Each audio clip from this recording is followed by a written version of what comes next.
బెజవాడ కేంద్రంగా చిన్నారుల విక్రయం కేసులో నిందితులు బలగం సరోజిని భారతిని పోలీసులు కస్టడీకి తీసుకున్నారు.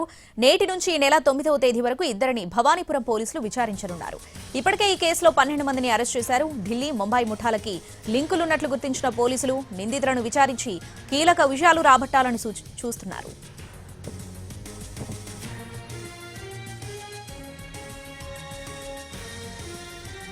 బెజవాడ కేంద్రంగా చిన్నారుల విక్రయం కేసులో నిందితులు బలగం సరోజిని భారతిని పోలీసులు కస్టడీకి తీసుకున్నారు. నేటి నుంచి ఈ నెల 9వ తేదీ వరకు ఇద్దరిని భవానీపురం పోలీసులు విచారించనున్నారు. ఇప్పటికే ఈ కేసులో 12 మందిని అరెస్ట్ చేశారు. ఢిల్లీ, ముంబై ముఠాలకి లింకులున్నట్లు గుర్తించిన పోలీసులు నిందితులను విచారించి కీలక విషయాలు రాబట్టాలని చూస్తున్నారు.